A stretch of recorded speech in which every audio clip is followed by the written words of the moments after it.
ଆପଣଙ୍କ କୂଳ ଉଜ୍ଜଳ କରୁ ସେ କମଳା ରମଣ ସେ ପତିତ ତାରଣ ଶରଣ ରକ୍ଷଣ। ଖାଇସାରିଲେଣି? ନା ଆଜ୍ଞା କିଛି ଖାଇନି। ଆମେ ଏଇ ହୋଟେଲରେ ଅଛେ ନା କ'ଣ?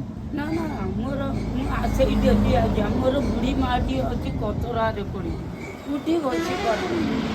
ମୋ ବୟସ ଦେଖୁଛ ଆଜ୍ଞା, ମୋ ମାଆର ବୟସ ଅନୁତାପ ଟିକେ କରୁଛ। ମୋର ଭାଇ ନାହିଁ, ବାପ ନାହିଁ, ବାପ ମରିଯାଇଛି ଆଜ୍ଞା। ଏ ମାଲିକ ଦୁଆରକୁ ଆଉଛି ଡେଲି ଏମିତି ଡାକୁ ହାତ କରିକି ହାତ ପତେଇ ଭିକ ମାଗେ ନେଇକିରି ମାଆକୁ ଡେକେ ମୁଣ୍ଡେ ଦେଇ ଜୀବନ ଯାପନ କରେ। ଖାଇବ କ'ଣ?